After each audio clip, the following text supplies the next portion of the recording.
So the last thing I was just asking you was what types of, I guess, qualities do you look for in new candidates for, I guess, let's focus on the inside sales because that's a big thing for you guys. Is it's sales, so is it more communication oriented, or do you need to know, is it more like you want somebody with, I mean, you want a well-rounded person, but like, is it more about math and knowing the numbers about how much stuff costs and cost changes and things like that? The first thing for me, and this might sound odd, but I think I said this once, but altruistic. And I know that might sound a little like, geez, why is that important in an inside salesperson? But the reason why over the years, I've actually sat down with my team over the years and said, what are the most important qualities in a inside salesperson? And we've put a list together, like those, I forget what they're called, but those charts where the words that are talked about more frequently are bigger, and the words that are talked about more less frequently in a survey Yeah. are smaller. And it just ended up being a lot of communication and desire to help, which really it narrowed it down when we kind of came up with the definition of what the best candidate is. This is something my team did. Mm-hmm. It really came down to altruism. You want there's obviously lots of different types of people, but there's the type of person that when the phone rings, they kind of wait and look around and hope somebody else answers it because I don't want to deal with another issue. And then you have the person that when the phone rings immediately answers it with a smile and is anxious to help somebody. So it sounds a little odd, but I have found over the years that you have certain qualities in people that really make them want to help others,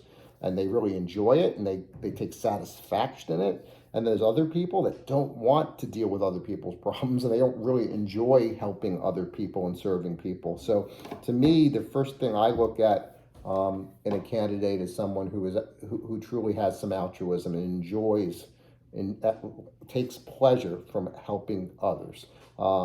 Then on top of that, absolutely, you want people that have wheels. I mean, I know that's kind of a vague term, but you're looking for people that have the capacity to learn, the capacity to take on more, the capacity to understand more complex concepts. Um, um, People that, again, math's really important and communication's really important. And the way United Rentals works is we really do look for people with both skill sets, because as your career advances, you can do some inside sales, and then you can do some operations, and then you can do some outside sales, and you can do some management, and then you can do sales management, and you can do ops management. So we look at people that kind of can cross and do both, which is hard because a lot of people are good with one but not the other. But we look at for people that are good at both, and the people that are good at both really end up excelling in our company.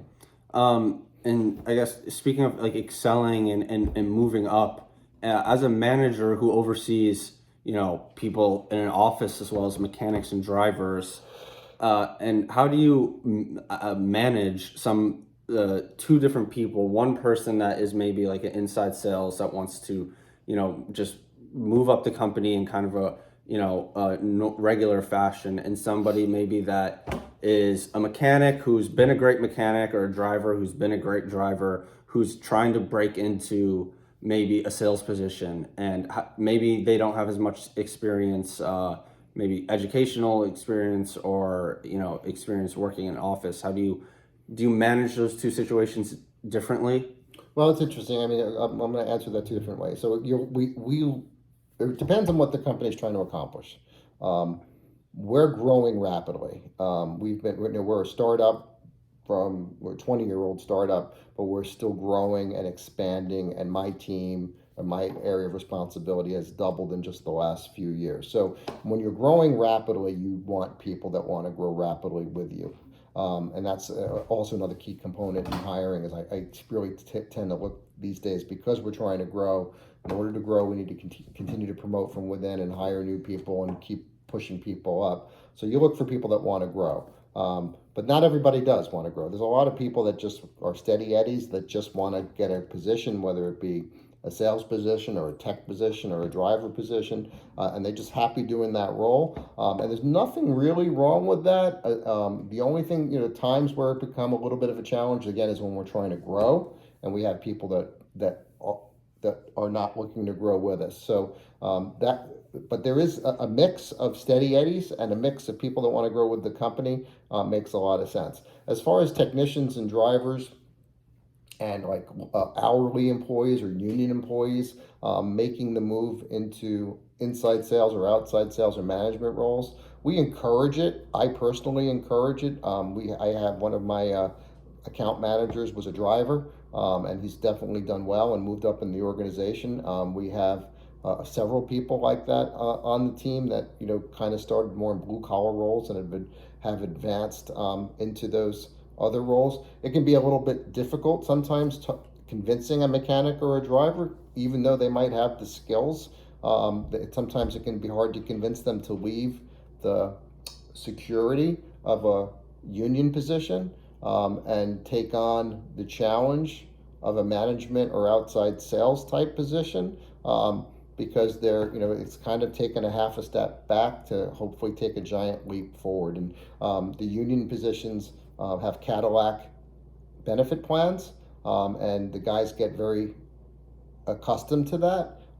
And again, they have the security of a union job and the pension and the benefits, and often they have a tough time moving away from that to take a corporate position in which the benefits are not quite as rich. Although the earnings can be significantly more, but the earnings tend to be more at risk. So if you're, a lot of those guys are somewhat risk averse, and they don't want any of their income to be at risk, and they just want to do their job and collect their check and have good benefits. And sometimes it's hard to get those guys, like I said before, it's hard sometimes to get those guys to take half a step back to hopefully take a giant leap forward down the road. And how is it? Because you're in somewhat of a unique situation, I suppose, where you do oversee, right, non-unionized employees and unionized employees. So is it weird having like some people that are not part of a union and then dealing also overseeing unionized employees where there's kind of like a third party involved? Does that make it difficult? It definitely makes it a little bit more challenging managing union and non-union, because there's basically different roles. There's similar, but there's different rules for managing union than there is for non-union. And union is represented. They have a business agent. They have lawyers on staff if they need them, and it can get sticky. But I've been very fortunate in that the unions that I've done business with over the years, especially up here in New England, but even in other areas of the Northeast, they really put the company first. They don't view themselves as union employees. They view themselves as United Rentals employees, and they are more than willing to think outside the box and work outside their comfort zone. And they don't give management a hard time if we jump in to help. And we work really, really well together. But there are two different sets of rules, and there are different approaches, and they definitely have an intermediary that you have to work with. But me and the union, I've been able to maintain a very good relationship with the union over the years. My business agent was a previous employee, so him and I have known each other for a long time. We get along really well, and at the end of the day, what him and I always say to each other is we both have the same goal, which is to keep the workforce happy and productive. And he assists me with that. So I use it as a tool to help get the result we want versus having the union use it as a weapon. So it's very important to have a good relationship with the union and the business agent. And then, if you have a good relationship with them, hopefully that'll permeate the group and you'll have a good relationship with the team. So this just occurred to me, something that is really affecting your industry. So automation is obviously on the rise, and AI and everything has been a big point of discussion for a lot of people. And one of the things that they've been talking about is automating truck drivers' jobs. Has that been is that boiling under the surface right now? Do you feel a sense of concern through your truck drivers of a lack of security because of this? Does your company is this even something that the company discusses at the upper levels? So, it's definitely something that's been discussed at the upper levels, but no one seems to think that it's any time in the near future that we're going to be able to go to that. But we have done some studies. I've seen some videos of I wouldn't say AI, but automated loading and unloading. So in theory, you park your trucks at night and someone goes on a computer and says these 5 machines should go on this truck and these 6 machines should go on that truck. And there is technology that we've been developing for the machines to literally load themselves onto the trucks using GPS and using computers. So we are definitely, that would obviously eliminate some jobs, or perhaps at least make us more efficient. So that's something that we're talking about. But no chatter about self-driving trucks. Maybe it's also because our stuff needs to be loaded and unloaded, Yeah. and you really need somebody there to do that. So maybe that's why there's not a lot of chatter in our business. I guess that's true with anybody, though. I mean, UPS, if they automate the truck, somebody still has to unload them and load them. So Yeah, it seems like a little point that people may be getting.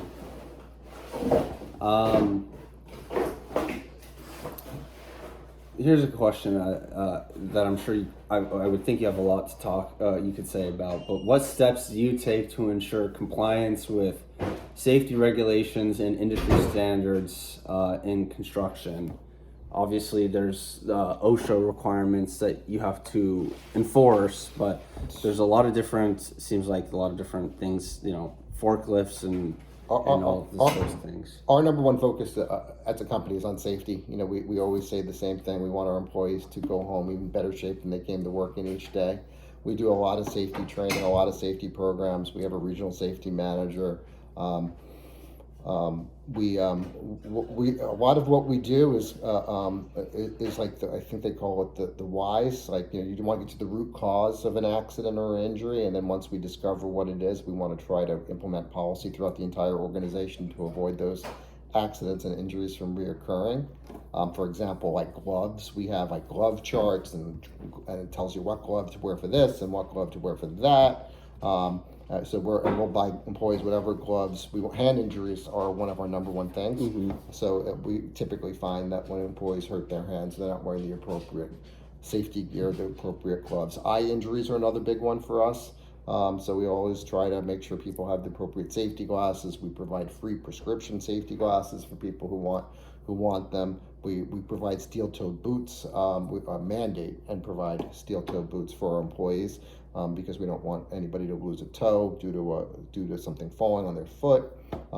We also have something new that we've been working on a lot this year, last couple of years, is decision driving. So basically, it's kind of a big brother thing, and I'll admit that at times it makes me a little uncomfortable. But it's a GPS or monitoring device. So we get a report that shows us how often employees speed, how often employees take turns too hard, how often employees hit the brakes too hard, how often employees don't wear their seatbelts.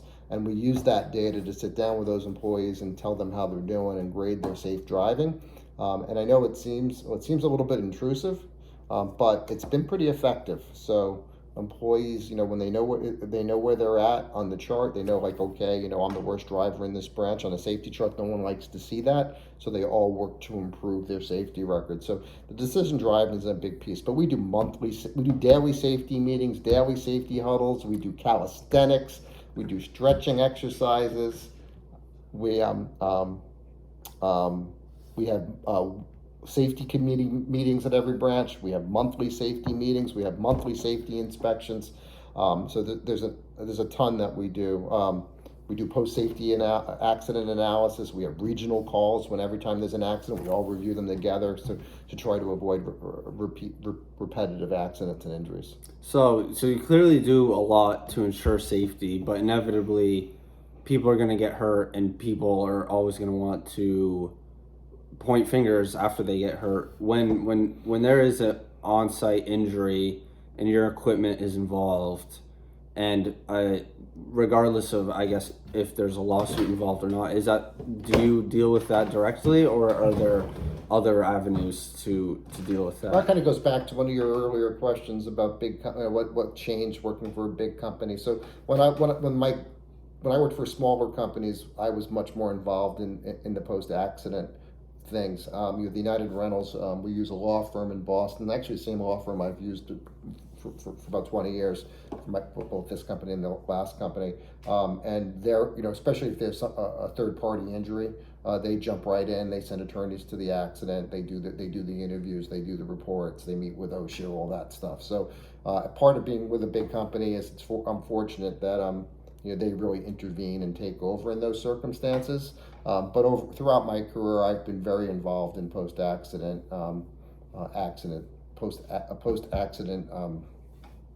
reviews and cleanups and all the paperwork and inspections and investigations and lawsuits. So I have a fair amount of experience with that. But at United Rentals, we're such a big company that again we have a department for everything. So we have a department to handle every aspect of that as well. Okay, that's good. So I'm interested to see what the answer to this is, because I'm not really sure how diverse of a company of the employees are in the company, but how important do you think it is to have diversity in the workplace, and if you have implemented anything, how do you think it has helped in improving output and overall performance? So United Rentals is like a lot of private companies, or public companies, I should say, are focused on diversity and diversity hires. We do a lot of that. We track it. We're encouraged to it. We're graded on it. HR people are graded on it even higher, but they look for diversity. They track it and they let us know how we're doing with it. So my team, we do a fair amount of diversity hires. We have a decent percentage of women on the team, nowhere close to where it should be, but at least a decent number of women on the team. We have some minorities on the team. We try to hire people. Military hires is probably one of our biggest initiatives. The company's very, very fond of hiring veterans and hiring even active service members.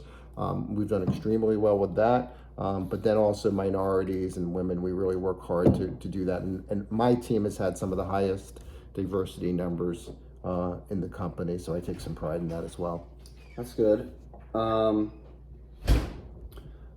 What are some personality traits that you personally feel would make somebody an exceptional leader? And let's start with that. Someone who's a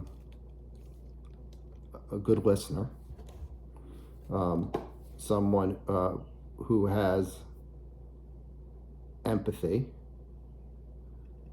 someone who is good at relating, someone who is good at selling their perspective, someone who is good at motivating and inspiring others, someone who understands the big picture and the big goal and understands the mechanics of achieving those goals. Someone who takes pleasure in working through others, and someone who takes pleasure in hiring, training, developing, and promoting. Someone who is easy and approachable, but also someone that is willing to be open and honest and transparent and offer productive, constructive criticism when needed. So that's a lot, but that's a lot of it. And what traits do you see as a sign, maybe in other people that are managers or in somebody that you're thinking about promoting? What signs do you see that show that someone may not be suited for one of those positions? Well, I'm not a big fan on tellers. I'm not a big fan on bullies. I see people successful in many organizations that are more autocratic and more bullying, and do it because I say so. Like people that yell and scream and belittle people, people that like to dress people down in public settings. I think those are all qualities that I think are negative. I think they harm your ability to develop and grow your team. But there are people that like working for autocratic bosses and yellers and tellers, and versus they don't want to think, they just want to be told what to do. Mm-hmm. But my personal opinion is You want, if you, like I've said, I think a few times during this interview, is you want people that have good persuasive skills and good selling skills, and people that can, explain to people why it's important that the team does this and is successful here, and this is why we do it. And if you can sell, it's kind of like teach a man to fish, give a man to fish. If you teach the man how to fish, he'll keep doing it after you leave. So if you sell a guy and why we're doing something, he'll start selling other people and why we're doing something. If you tell a guy to do something, he's just going to do it and move on. And this is something that came to me as we've been talking. Have you had any, as a manager, ethical dilemmas that have come up, and do they come up often? And when they do, how do you deal with them? I've had some ethical dilemmas over the years. There's one point in my career, I realized somebody I was selling equipment to, that he was doing illegal things with it after I sold it to him, and but we were making money at selling it to him, so I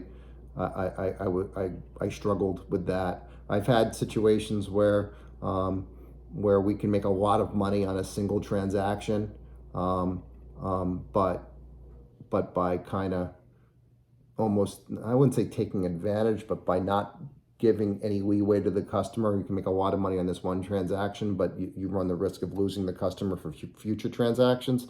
So over the years, I've learned to really focus on the need of the customer, to really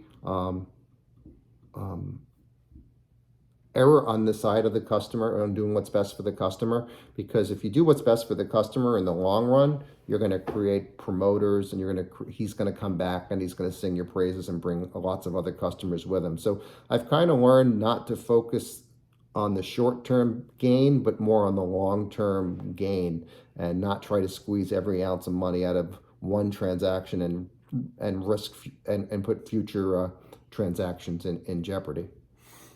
And I think we have time for maybe one or two more questions. Sure. As a manager, how do you promote a healthy work-life balance for all the about 200 people that work for you? Well, we talk about it a lot. I encourage my employees to schedule their vacation time. I know that sounds kind of odd, but I find that my team will often not take the time off they're entitled to, that a lot of them burn vacation time. So I always encourage them to use their time. We give them that time because we feel that's the time they need to keep good mental health and good work-life balance. I also encourage them not to abuse that and take more time than they're entitled to. I try to get employees to disconnect, especially if they're on vacation or they're homesick. I really try to monitor it and encourage them not to work on their days off, or miss family events. So we try to accommodate people. We try to, we know that they have a kid that's playing a sport. We try to make sure that for that period of time they can get home in time to catch their kid playing the sport. But it is a challenge. We work hard, and we all have a lot on our plates, and even on days off and on vacations, the work tends to find us. So it is a little bit of a challenge, but I really do spend a lot of time with my direct reports trying to get them to take their time off and when they break away from work, to really try to break away. Okay, and the last question. So, you used to work for NES Rentals, now you work for United Rentals, and United Rentals has grown even more so since the purchase. Other than growing in size, what does the company implement and do to stay up with like trends or advancements in the construction industry? I think the main thing we do is we invest. So we invest in startups. We look for new up and coming applications, I guess, for lack of a better word. Like phone apps even. There was one that I worked on, which was called Truck Hub, which is a small local company that was trying to connect companies to trucking companies to people that were looking for trucking services. So like if you needed 5 yards of dirt delivered to your to a job, you could go online and order 5 trucks on an app, and those 5 trucks would just show up, as opposed to the old days where you basically had to just pick up a phone and call 12 independent contractors and see if anybody had a driver and a truck available for the next day, and then keep your fingers crossed that they showed up. We did another startup with it that was doing drones, using drones for doing exterior building measurements, which it would save contractors a lot of money if they could use a drone to measure versus having to use physical equipment to go out to a building and measure. So we're always looking for new products. We're always looking for new ventures, new product lines. For my team, we've been asked basically to do a startup of every new pilot program that the company's had. We've been asked to start in Boston. So whether it be a flooring project, a flooring division we started, or a trucking division we started, or a utility division we started, or a rotating forklift division we started, or a film division we started. So we've been growing left and right in the company, really from taking on new product lines. We're trying to be as a company, we're trying to be the full service. So if you are doing a construction site, that we are the one supplier that can provide you with everything from porta potties to job site trailers to generators to the machines you need to dig, to the machines you need to put people in the air, to electrical, to plumbing, to all the above. So we're trying to be that sole source that if you're doing a construction project, we're the one company that can provide you with everything that you need. It's a one-stop shop. You can get everything done. It's more convenient, and it keeps all the revenue in the same place. Yes, and then from a customer perspective, they only have to call one vendor to get all that stuff. It makes it a lot easier for them. So, and then they only have to pay one vendor, and it's a lot of parts that make it good for not only for us, but for it's a partnership for both sides. All right. That's That's cool. Yeah, that's all my questions. Thanks for talking with me. My pleasure.